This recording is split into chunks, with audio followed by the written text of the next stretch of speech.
My name's Licia. I'm the CEO of Women for Election.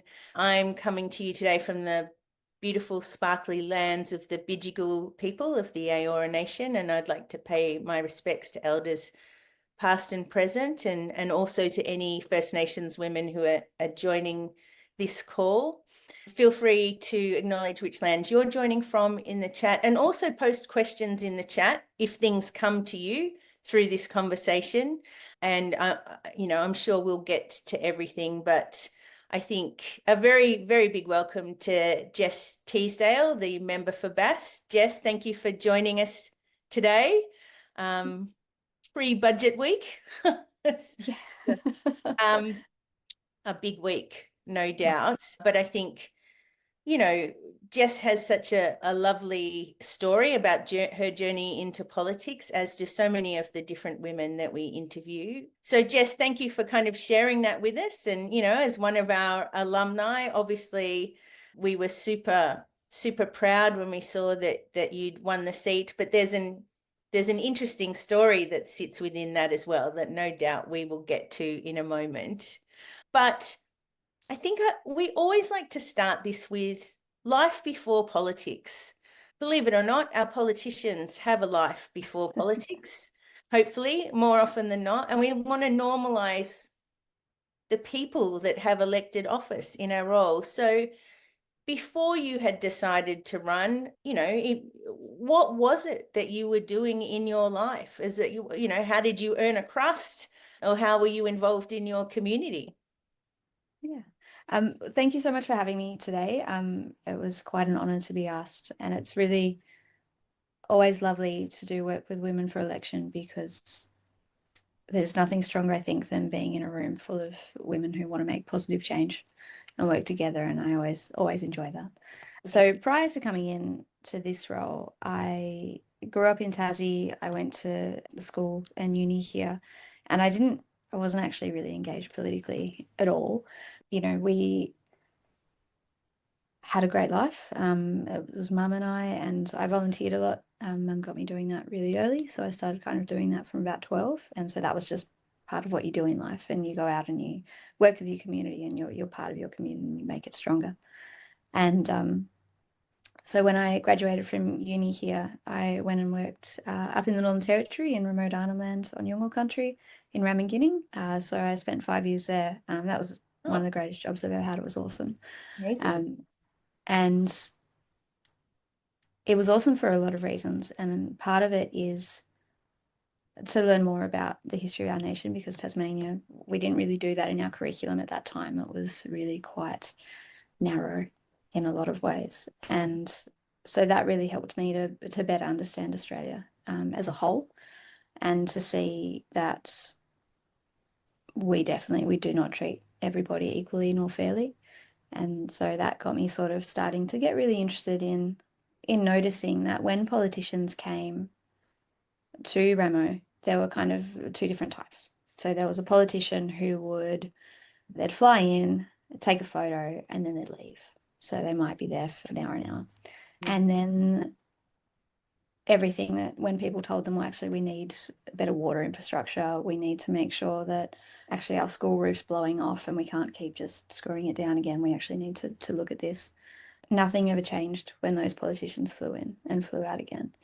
But the change happened when it was people who flew in and they'd stay the night and they'd sit on the mats with the ladies and actually just listen.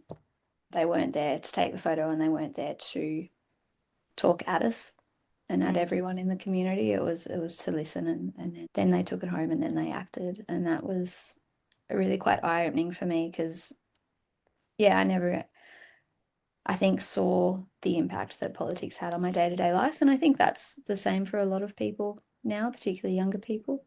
I think it's definitely changing for the better, and people are becoming more active and aware now, which is great. But it's certainly not everyone yet.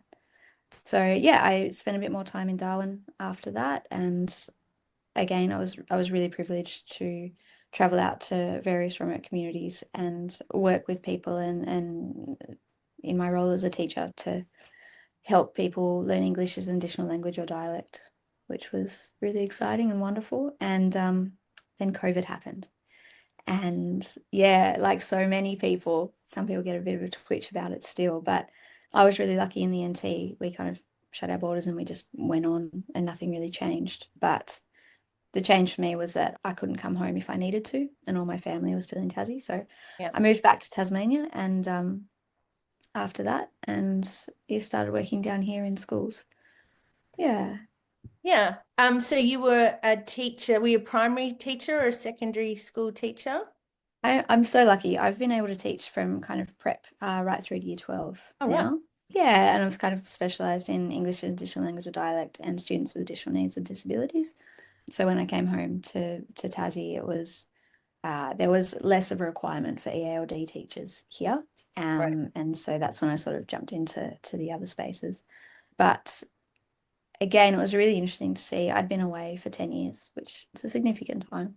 And it was really interesting to see how Tassie had changed. And a lot of it wasn't for the better Right. in that time. You know, there were a lot of things that our hospital system had gotten progressively worse. Our teachers were getting progressively more and more overworked and overwhelmed. And yeah, and so that's actually when I joined the Labour Party, was when I came back. So I hadn't been part of a party prior to that, so that was 2020. Yeah. Yeah.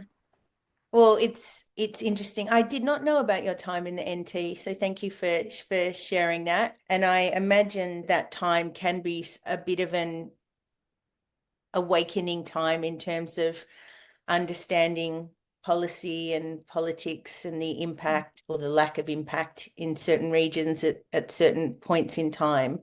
So you joined the Labour Party in 2020, is that what you said? Yeah. Yeah. See, another super interesting fact, because at Women for Election, we hear it time and time again, women saying, look, I'd love to run, I would have loved to have run, but, I'm not a member of a party, and you need to be a member of a party for 10 years, 15 years before they'll give you a chance to run.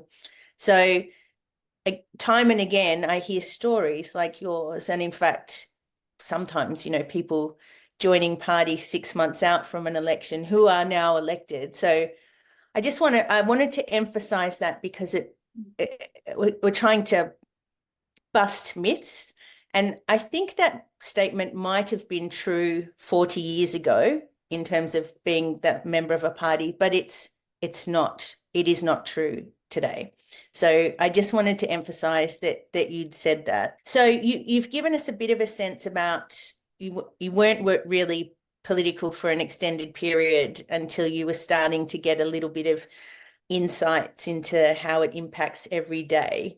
Was your family political, or can you put it down to a single moment? Was there a real trigger where you've gone, okay, well, I've joined the party, but actually now I have clarity, I want to run. So can you give us a bit of insight into that particular journey? So family-wise, my family have not been members of a party, but we joined in some rallies and stuff, particularly for environment down here in Tassie. So we were in the anti-pulp mill rallies and like all of this. So growing up, that was really big for me. But the idea to run, this was never my plan, really. This was never something that I thought, you know what I'm going to do? I'm going to be a politician. No, it certainly wasn't that. I think the reason I joined the party was because I wanted to be involved in policy reform in education. That was, I thought, okay, so I've tried it. I've tried to do it through a department level. And sometimes that's really hard to be able to push up policy changes through the department. We got a few things through in the NT, but it was nowhere near what I saw that we needed. And so then I thought, okay, parties are based on what their membership wants. And, if I can then influence what a party takes to an election, I'll be able to really help that policy change and help where I can see that we need it within education. And so, yeah, that's why I kind of got into it. And so the party actually asked me to run. And when they asked me to run, initially I actually said no because I loved my job. I genuinely loved what I was doing. I was working at a school with kids who hadn't really found success in mainstream. And so they were sort of aged 14 to 17. And yeah, it was incredible. A great job. And you could see real impact day to day. And And the party approached me and they said, well, hey, do you want to run? And yeah, so I said no. And then it kind of played on my mind for a little while, like, is this the right call? What What year impacts would I is this out have? of interest, Jess? That 2024. yeah, okay. Yeah, Thanks. so quite late. It was in October of 2024. And then I saw this, I was Facebook targeted, so you guys did really well with that for the Women for Election campaign. It must have, yeah, the social media, it knows, the algorithms know. Um, and so it popped up on my feed and I was like, oh, that's really interesting. And then I went. And all of those thoughts that initially popped up in my head when I was initially asked of, "Oh, I'm not the right person for this. I'm not good enough for this. I wouldn't know what to do." These are these thoughts that immediately, and I think particularly Yeah. for women, Yeah. they immediately come up and then you compare yourself to, what you've seen previously. And I think that traditional role of a politician, we still kind of see as a middle-aged white man. That's that initial thought. So yeah, how dare I have the tenacity or, the even the thought that I could do this. And but then I went to a Women for Election Day and the trainers were fantastic. And they said, well, is the time ever going to be right? No, no. Yeah. And if you wait for that, then you're never going to actually do it. And yeah, what's the harm in trying? And I think Oh, that, yeah, and also the resources that were provided there, it kind of gave me such a really good overview of what it would look like. Because that idea of the unknown, of running a campaign, it's kind of terrifying. Like, you're really putting yourself out there into the world, which immediately creates a target on you. And so, I'd been working with teenagers, so I've got a pretty thick skin. Like, no one can kind of cut you to the quick, like a teenager who knows you well. Like they know it, they're good. yeah. So I was like, no, I've got a fair bit of resilience in that space. I know it wouldn't be personal as people try and make it. So that had been a concern, and that, yeah, really on that day talked me through it. And I think also that to be in that room full of women who are like, well, we need change and it's better when we do it. And at that time, I don't want to politicize this, but I guess at that time, my students were kind of telling me, it was looking like Peter Dutton was going to do really well, may even take government. And I had kids in my class who were like, what's the point? Why should I bother getting a job? Or I'm never going to be able to afford a home. I'm never going to be able to afford a car by myself. And I was like, Mm. hold on, that's not okay. You should absolutely feel like we are so lucky in this country in so many ways, in that potential for opportunity here. And yeah, so I definitely thought that if I can show the kids that, you know, even I could put my hand up to do something like this, you guys can do anything. Yeah, so that's kind of what. Those are such good reasons, Jess. I think this is a really good time for me to acknowledge Kathleen Bourne, who is on this call, I noticed, who was one of the trainers who was in Launceston, one of our Women for Election trainers back in October or late 2024. So Kathleen can feel that legacy hard, I imagine, right now. So kudos to you. Thank you, Um, Kathleen. But, kudos to you too, Jess, because I think that message about you'll never feel ready is something we really try to emphasize in all of our training. You literally never, ever will feel ready, but step forward anyway. And the inspiring others. So you would have inspired many that you know, but also many that you don't know and you'll never know by putting yourself forward. And yeah, the worst that could happen is that you get elected. But in fact, you chose to step forward and you did get elected. And imagine if you hadn't. There's so much regret day after election Mm. day. We get a lot of those messages at different points in time. But I'm glad that we've had a role to play in your journey. So thank you for calling that out as well. And the room full of supportive women. It's actually something that, do you know, people have told me not to run events that are likely to have women in the room that might compete against each other in a No, campaign. no, But in that's fact, unbelievable. that's not the spirit in those No, rooms, is it?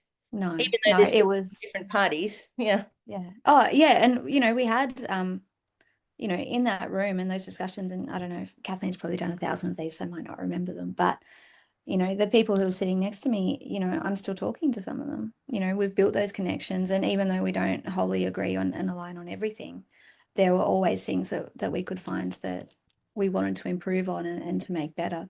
And so, yeah, to build those relationships, even if I hadn't have ended up running, it still would have been a benefit to go. That is another wonderful saying, actually. There's lots of definitions of success when you run for office. In fact, our definition of success at Women for Election is running is winning. Running is winning. You can change a lot of conversations just by running. And you managed to do the royal flush, I would say, Jess, which is amazing. So I want to talk about that now, because if I'm correct, the federal election was on the 22nd of May, which means you're not even 1 year in the job, actually. We've just passed that 1 year. So Oh, it you've was just passed 3rd of 1 year. May. Yes, that was 3rd on of Sunday. May. Why have I Yeah. got the 22nd in my head? So 3rd of it May. was very close. Yeah. Yeah, we're going to edit that part out. So 3rd of May. So you have crossed your anniversary. So tell me, as the federal member for Bass, like, what is it? It's three parts to this question. What is it that you love about the job? And then within that, what has surprised you on the upside, and what surprised you on the downside?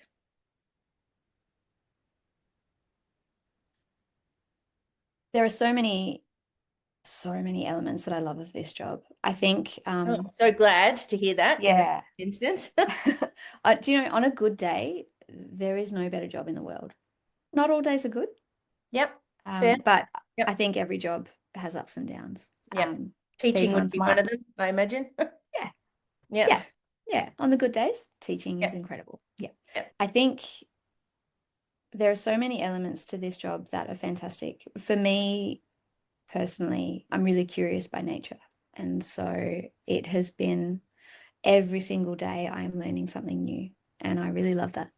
And I really love being able to, I've learned a lot about manganese. So I've got a smelter here that we've really had to put a lot of focus and a lot of effort in over the last 12 months. Yep. And, so I've learned about what it is and what the process is, but then all of the ways that connects across my community, because you don't often you sometimes think about these things in isolation if you don't understand them well.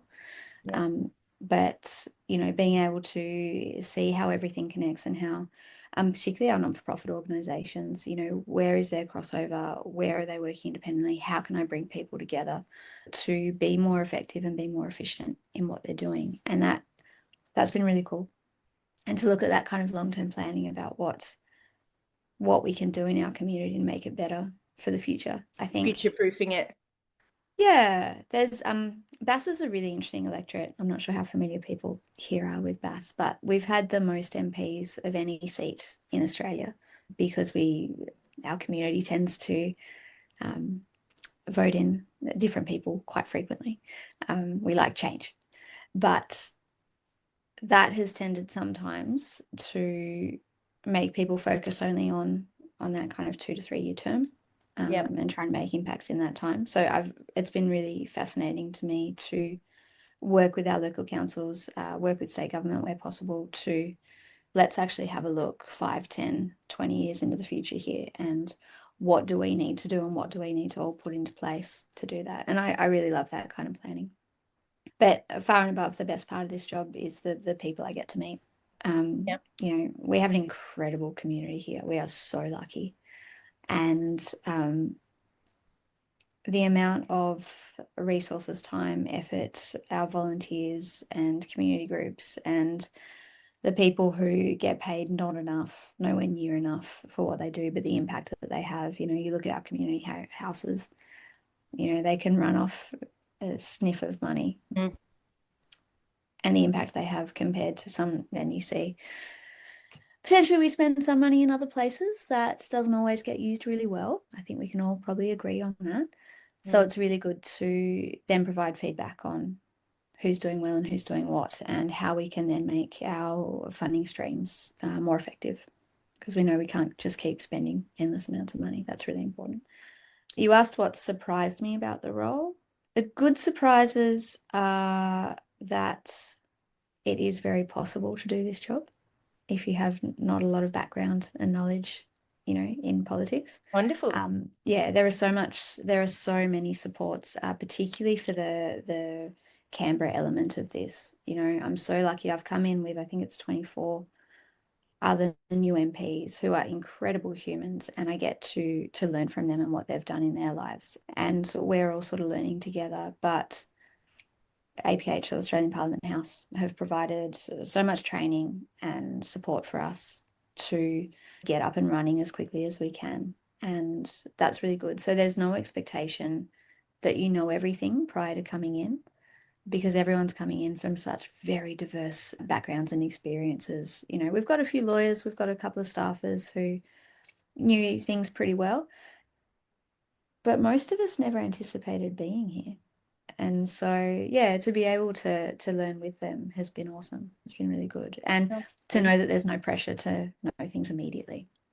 Yeah, that 2025 election result certainly, yes, a very high percentage of new MPs who I'm going to term normal everyday people. So they've come from previous sectors, previous employment, to then be political representatives, which, I think at Women for Election is something that we advocate for. Less political staffers and more everyday people with everyday lived experience. So those are surprise on the upside, surprise on the downside. I feel like I could probably say this, but I'm going to get you to say it anyway. Social media might be my least favorite thing in the world. Bingo. I thought it might be that. Yeah. Yeah. Yeah, it's abhorrent that what people think they can say to each other. There are a lot of things that are coming out at the moment that sort of can automatically hide stuff, so you and your team don't have to read the rhetoric that sometimes comes through, which is really good. It's really easy now, or maybe it's just because I'm a bit more experienced in this. It's easy to kind of know when people are bots. And so being able to, you can block people and block any accounts they can create moving forward. And so look, I will tell you guys, if I've had a bad day, one of my favorite things is to go through a couple of the comments and see, oh, here's Mike, who's got 2 friends and 7,000 posts, and that's not a real person. So No. I thoroughly enjoy blocking them. That's just a little bit of help for me if I'm feeling a bit grumbly some days. Yeah, That's take really some fun. power back. Yeah, social media. Look, we ran a masterclass with the eSafety Commission last week about how women candidates can keep themselves safe online as distinct from elected, including how to spot bots. Oh, God, it really gives me the pip when I see people arguing with bots on social media comments, going, that's a bot. Just get rid of them. And the week before last, actually, we launched something with Areto Labs, which is a women-founded organization that has fully funded for the next 2 years for elected women in this country protection online. So that's available to you, Jess, all your colleagues, all female councillors, state and territory MPs as well, and their staff, actually, who also need protection. And often the social media people in offices are younger women, and we want them protected as well. So I can send you more details about that if you would like to know about it. But I have one more question, but then I want to throw it open to everyone on the call. And Cheryl, thank you for your lovely comment there. Jess, I don't know if you saw it, but it said, you always give me hope. Hi, Cheryl. I know Cheryl. So you're a year into the job now. You've got the sense of being in the political chamber. So then there's the very public question time shenanigans, for want of a better word. And then there's behind the scenes. It's always good to know, for people who we only get to see the clickbait stuff of politics, frankly. We don't get to see the collaboration or any cross-party support or anything like that. But, from your point of view, can you give us some insight into what it's like behind the scenes? Again, We are fully informed on the negatives. I feel the Australian public is fully informed on the negatives, but some of the positives that you've got to experience that the media cameras wouldn't necessarily get to see, but also why it's important to you that more women and more diverse voices in this country consider taking the journey that you've taken as well, not necessarily federally, but at other levels. So Every level. two parts of that question. I should have written that down. There was a lot of Oh, questions there. sorry, yeah. No, What's the good stuff that we don't get to see in Canberra, and why is it important to you to see more? Yeah. Canberra is fascinating. I actually hadn't been there before I got elected. So I'd never been to Parliament House. I'd never even seen Canberra as a state or a city. So I think it's really interesting. It's not a negative thing, sorry, because I'm not going into the negative, but if you ever come along, and I strongly recommend people come in and actually see question time in the flesh, in person. Because prior to question time, we've got our 90-second statements. They're really short, and it starts off really calm. 95% of the time in the chamber, it's really chill.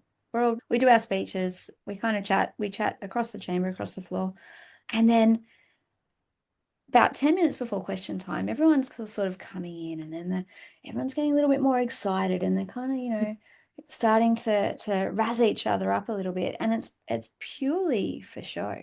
It's incredible to watch. And please never think that is the norm. By no means. It's for an hour or two a day while you're sitting, and it's just for show. And then after that, we go out and we have our committees with everyone, so we've got independents, we've got people from the crossbench, and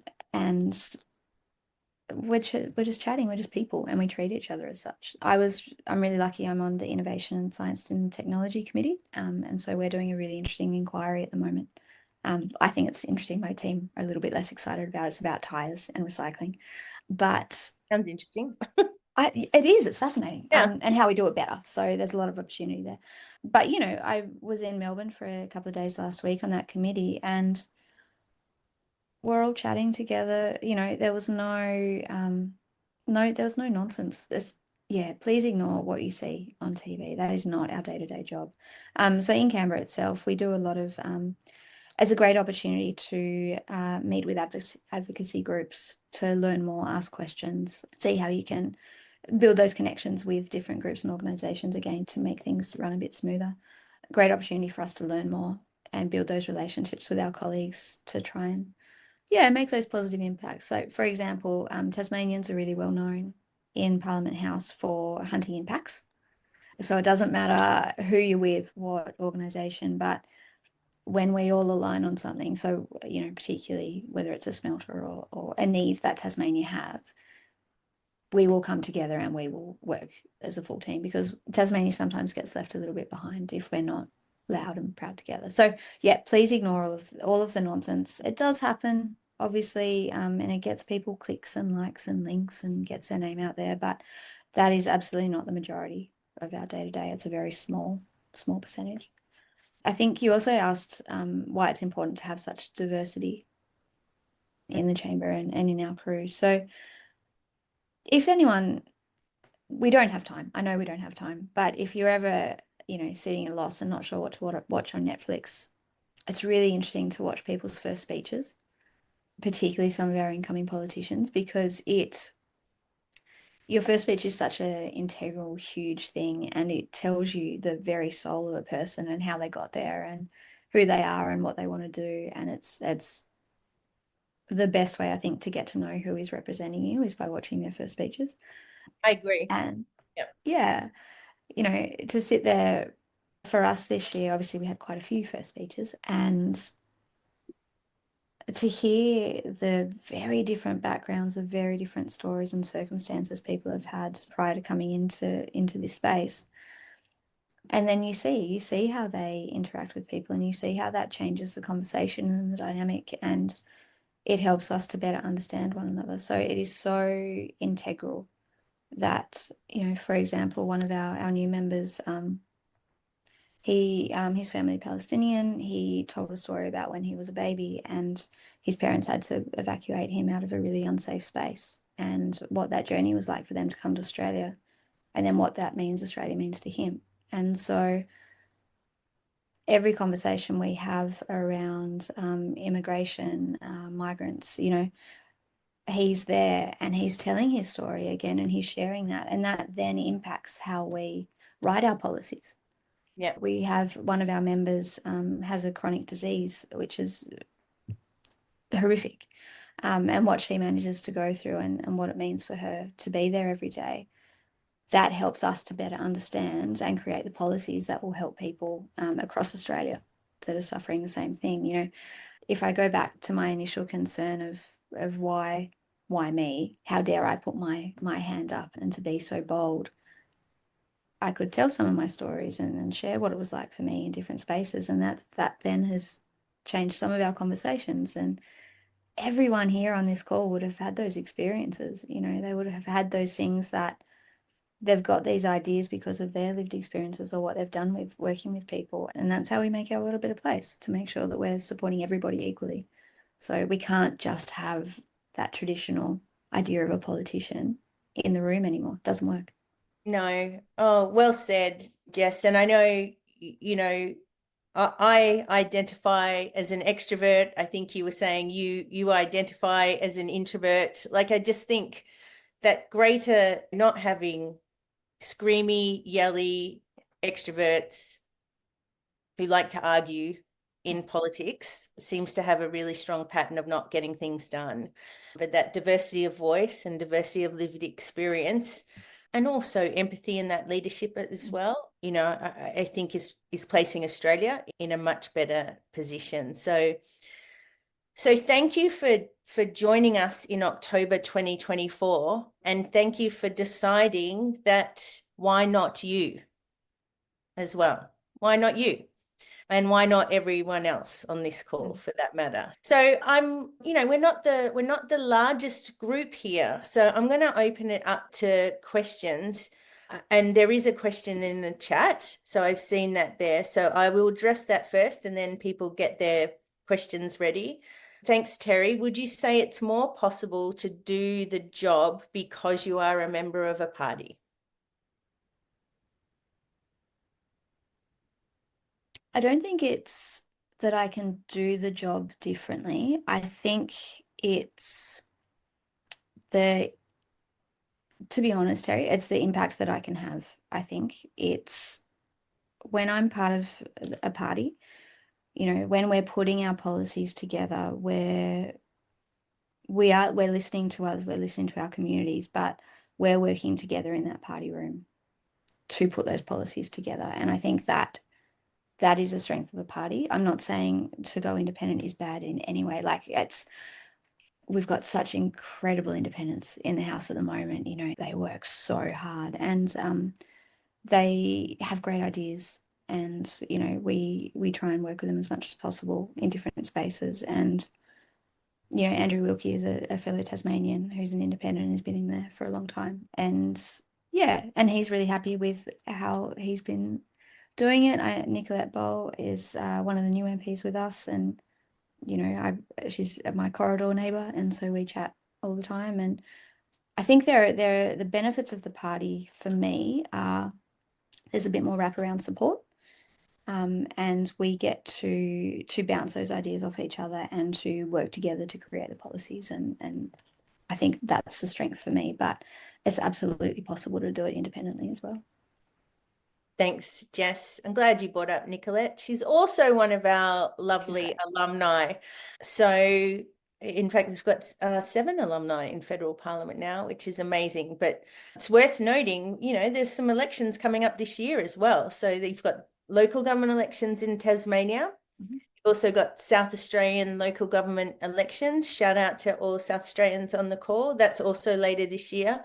And the Victorian state election later this year as well. So some of you have been to our training before, some of you might be thinking about it. So this is your big shout out to say, rather than thinking about it, register for it, because you never know what might happen in your electorate in the future, and that so the time to gather information is absolutely now. Other questions? You can use the actual hand or the virtual hand if anyone has got a question. Sophie, was that a question? No, sorry, you. Yeah, I do have a question. I was just trying to figure out how to go to the message part.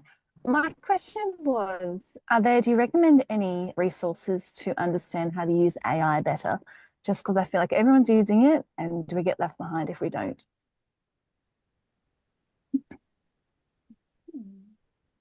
think for me, I've kind of just jumped in and explored it myself and learned that way. But that's my style and approach to different things. There are a lot of courses I think that you could start with and then see where your journey takes you for what it is that you need. Is it particularly around, or what around AI would you like to sort of be interested in learning more about? I think just how to kind of do tasks quicker Yep. if you've got like an inbox full of emails, and just like to kind of give you I don't know, like what things to use to answer them, or give you a format. Because I know you can't, rely on it completely. You've got to go over it. But yeah, just some things that are most Are you allowed to use it, Jess, in your electorate office? It's fine for you to use. I'm assuming it is, but maybe there's guidelines about it. Yeah. I don't know. Yeah, so that's a great question. So we use it, we really use it as kind of proofreading. For example, I'm writing most of my speeches now. I've got someone who's just come in who might help me with a couple on the side, which is really good. But so I write my speech and then I kind of give parameters, and it's really important whenever you're using AI to be very specific on your parameters. So we never use it at an office level to source or create information. That's really important because that's based on, there's a fascinating AI kind of a circle at the moment where it's someone will write, it will create some information that's not quite right. And then someone else will search it and it will create more information that's not right. And so it's actually building on itself in this inaccurate information. So we have to be really careful that if you are using it, give it the website or the media links or the releases that you want it to look at. Because if you just go broadly, it can pull information from anywhere and there's no guarantee of that accuracy. We have to be really careful not to put any sensitive information in as well at a obviously political level. We have access to data that really shouldn't be shared. Some of it's people's personal data, other is kind of caucus in confidence information. So we'd never put any of that in there. We are allowed to use, I should have mentioned emails in one of the surprises that aren't good. Sophie, you mentioned emails and they can get quite overwhelming. Like we're getting better at them at an office level, but it's tough. It's really tough. So what the Australian Parliament House have done is they've kind of put Copilot into Outlook for us. And that's something we are allowed to use because that's gone through all of the security systems and safety. But I couldn't then put that into ChatGPT. I couldn't put it into Claude. So we just have to be a little bit cautious. But whilst you're campaigning, I think it would be really good to kind of find what would work for you best and ask questions of those around you who's used what works for them, and find your own.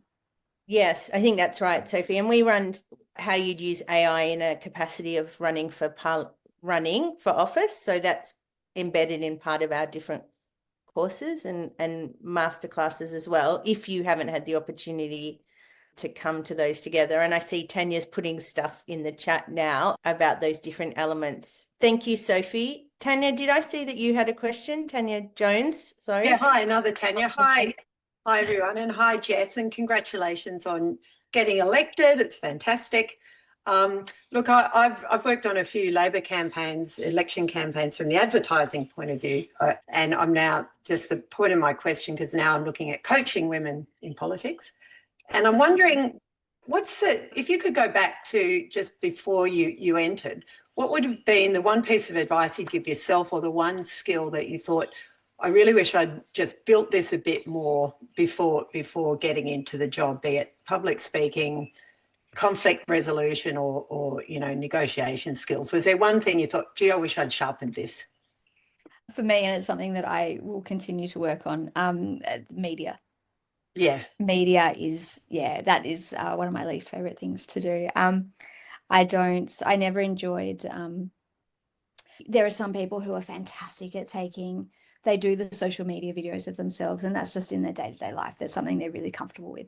That has never been something that I have done. And so the media aspect really throws me. Spend more time in front of cameras, just get used to being in that space and being comfortable in your own skin in that space. For me personally, I think something I would like a lot more people to probably work on might be their listening skills. I think that was something that I've used, particularly when you're campaigning. It's one, yes, you are selling yourself, but your job is actually to listen to what people need. And I do see a lot of people kind of go out and only talk about themselves. And I think that's not what we're here for. Yeah. Nice question, Great. Tanya. Thanks. Thank you. And yes, which is why we run different media masterclasses at different points in time. What Do would them. a Please do TV them. interview look like versus a radio interview versus being quoted by a journo in a print article? All slightly nuanced, different skills, and something that you get better and better at only through doing them as well. So it's also part of that. Just say yes. Say yes. You'll do it. You'll fumble a bit. The next one you'll fumble less. The next one, yeah, and then you're nailing them. So I look forward to that part. That'll be really good. yeah, Yeah. it'll definitely come, Jess. Melinda, I saw a question. Thank you. So, Jess, how have you navigated issues where your personal values may be broader than party policy? Great question, and one that people do tend to ask a lot. I think for me, I've been really lucky. A lot of the majority of things that we've been discussing and talking about in the past year are things that I absolutely agree with. So, our EPBC reforms, women's health, like these are all things that this is why I'm here. I think if there were to be things that I didn't always agree with, a benefit of being at the table is you ask the questions. So before policies come up, you have sort of a meeting in your different caucus groups, and you can sort of approve or not approve something to go forward. That's how parties work. And so it's really important that I then can ask the question to the relevant minister, provide alternate options. Let's actually talk through and discuss why or why not X could work or Y might work, and actually dig into that. And so you actually get a fair bit to say. And it's really good, I think, to be on a team again, because even if, perhaps I've come to the table with, oh, I don't think that's quite what I want or what my community need, but then I can hear from other people around the table about why that might actually work better for them. And then that helps me to actually broaden my ideas as well. So I think it's being part of the discussions and listening that I think is a real benefit to that party aspect. Thank you. Thanks, Melinda. I think the only thing that I would add about that, and again, Melinda, I think you've heard this from Women for Election training also, is that sometimes I'll come at this a different angle. Politics, really, good politics done well is the art of compromise. It isn't the art of absolutism. And I think in some way, in modern politics, there's been a fair bit of absolutism. Julian, thanks for the thumbs up. And so that's something that we really like to unpick in our training also, about the ability to hear other voices, other views, express your views also, why you might disagree, with civility, but then finding a compromise and moving forward, always moving forward. So thank you. Thank you for the question. And Jess, thanks for the answer. I think I saw one more question. And Jess, I know we need to let you go by the hour. And Alana, I just wasn't sure if this was a question for us or if it was a question for Jess. So I don't know if you want to take yourself off mic, if you're able to do it, but you were asking about further things that could be pursued beyond doing a quip with Women for Election. Would you like to ask it? Hi, so I'm Hello. Lana. So beyond Women for Election Australia and beyond Pathways to Politics and the Australian Local Women's Government Association, I was wondering if there was anything else, both personally and professionally, that you pursued, whether it's public speaking. You've mentioned working on media is something that you've wanted to continue and do struggle with. In regards to policy, with your background and not having, as you mentioned, as much experience in coming from teaching, were there any other courses that you took on to improve certain skills in your role? That's a great question, Alana. I think if I jumped in really quick without pre-planning this, so other people might have done it a bit differently. I think what I would recommend if someone were to do this, it's engaging with your local community more. I think I was really lucky I was kind of in that space already, but I see people kind of coming in who might not go to a council meeting, sit in on that, go and sit in at your state politics and watch how it plays out, watch what happens. And so it's kind of more upskilling yourself on watching what's happening around you and, start watching how people do their media reviews and their media stuff on the news. You can see it's really interesting to start picking up similar approaches because now that I've got some of the training, I'm like, that's why they've done this, or oh, this is happening. And so it's really good to watch and observe. But again, that's kind of how I like to learn. Other courses, you could do any of those sort of massive open online courses, so the MOOCs. I always encourage people, we never finish learning. I'm a teacher at heart. So there's so many opportunities through those MOOCs for policy development, politics, international relations would be really good. Yeah, there's one thing, and I will say this to everybody, when I jumped into this, I like to do things well and I want to try and be the best for me and what I'm doing because I want to make sure I'm doing a good job. So I jumped in and I'm like, right, I'm going to fix everything. I'm going to do all of these things. It's going to be amazing. Look how wonderful this is going to be. And you can't do it. It is not possible. And so what I think it is really good to do is if you're thinking about running, if you're thinking this is something that you might want to do, choose 2 or 3 things that mean the most to you. So for me, it was very much education, health and environment. And so they were the things that I did the most study on. They were the things that I really focused on understanding better for both my community and nationally and how we were placed internationally within that. And so if people ask me those questions, I could dig into them. That was something I was really passionate about and I spoke well on. And something you can always do, which is great, if someone asks you a question about Australian flagged ships, which, I never thought I'd get to know about maritime law like I have, you can always sort of manage to bring things back to a place where you're comfortable and things that you're interested in. It's like, well, actually, I don't have the answers for you on that right now, but hey, have you heard about this? And then you can go into something that you really care about. So if you're looking to upskill yourself, I think focus on a few core areas that you're really interested in and make sure that you're really comfortable speaking about those. And then, look, a lot of this, you kind of wing it to start with. You're never going to be fully ready, ever, ever, ever. You just have to have an open mind that you will learn on this job every day and you will make mistakes and you'll get better.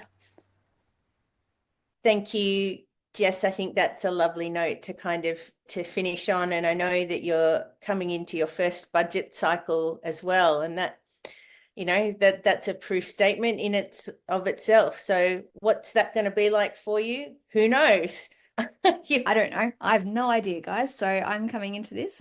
We are going to learn as we go. I've asked some questions of people and everyone's given me a different answer about what it's been like for them. And so I think it's just one of those things that I'll have to experience and take it as it comes. Yeah, exactly. Well, I love that spirit. Just like any other job that we take on new at any other time, we learn as we go with our heart in our mouth sometimes, but we just get on with it. And it's the same with this job. So Jess, thank you so much for giving us, nearly an hour today. Could everyone join me in giving some Zoom clap hands for Jess? Lovely comment there. Can't wait for Jess to be Foreign Minister or Health or Environment Minister one day. Thanks again, Julian. Jess, just look forward to, watching your future career.